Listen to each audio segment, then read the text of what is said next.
Hello everyone, so this is Edmond Mindaros channel at sa video ito ay pag-uusapan natin at i-guide ko kayo on how to turn on YouTube Affiliate Boost in YouTube Studio app. So ang tinatawag na YouTube Affiliate Boost or tinatawag itong Creator Partnership Boost, isa itong option in feature that allows brands to amplify your organic shoppable videos by running them as paid ads. It drives more traffic to your content without costing you advertising money. Kung ikaw ay nag-YouTube affiliate ay mas magandang nakaturn nito mga kaibigan para magkaroon tayo dito na extra commissions, extra revenue. Katulad ng ginagawa ko dito na nag-YouTube affiliate ako mga kaibigan. So napakadali lang naman niya na gawin. So ilalagay ko sa description box ang iba pang tutorial ko regarding dito sa YouTube affiliate. Kung ikaw ay bago lang dito sa YouTube Affiliate and then YouTube Content Creator, kung hindi mo kabisado kung paano ba i-turn on yung YouTube Affiliate Boost, then stay tuned ka lang at start na natin. So ang next step ay kailangan mo lang i-open dito ang yung YouTube Studio app and then i-tap mo lang.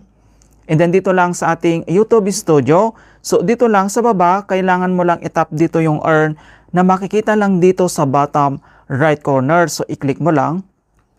At dito lang sa ating YouTube Studio Earn, and then dito naman sa baba, sa pinakagitna lang, makikita mo dito yung ways that you're earning. So kailangan mo lang i-select dito yung shopping. Pagka-click mo yung shopping, so dito mo na makikita yung YouTube Affiliate Analytics mo or other details. Ayan, so dito, makikita mo naman dito yung estimated revenue, yung total sales, kung ilang orders na ba, and then product links. So dito mga kaibigan, madali lang naman mag-YouTube Affiliate. So mas marami akong nabibenta dito na product dito lang sa YouTube Affiliate. Hindi po siya mahigpit katulad na unlike sa ibang platform na napakahigpit yung pag-affiliate. So napakadali lang talaga dito sa YouTube Affiliate.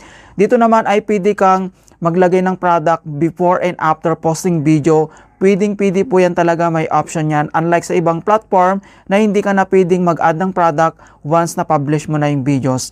Dito sa YouTube Affiliate, pwede po yan before and after posting videos. Pwede kang mag-add ng product, pwede kang mag-delete, or pwede kang mag-edit pa. Pwede po yan. Alright, so kung paano ba natin i-turn on yung ating YouTube Affiliate Boost. So makikita mo naman dito yung Affiliate Boost. And then, earn more and grow your reach. So make it possible for your videos to be used in affiliate ads. And then kailangan mo lang itong itap. So dito na tayo sa Affiliate Boost. So earn more and grow your reach with Affiliate Boost. Turn on Affiliate Boost to let tagged sellers and brands create ads using your videos. So earn commissions on sales from ads. Pwede tayo makakuha dito ng commissions on sales from ads. Sellers and brands can customize videos such as cropping and adding product links. So dito naman kailangan natin i-check tong square box. So I accept the terms and conditions. So bago tayo mag-proceed, pwede mo naman i-view yung kanyang terms and conditions dito. I-tap mo lang yan. Kapag okay na, and then dito naman sa baba, dito sa pinakagitna, i-tap mo lang dito yung turn on. Ayan, so makikita mo naman dito sa baba yung notifications. You're ready for Affiliate Boost to start earning tag products and videos to help sellers and brands discover you. So napakagandang opportunity talaga dito sa YouTube mga kaibigan kapag ikaw ay nag-YouTube and then nag-YouTube affiliate. Kailangan natin itong i-turn on para magkaroon tayo dito ng extra commissions, extra revenue. And kapag okay na, itap mo lang dito yung got it. Ayan. So makita mo na dito na na-turn on na natin yung ating YouTube Affiliate Boost. Napakasimple lang talaga.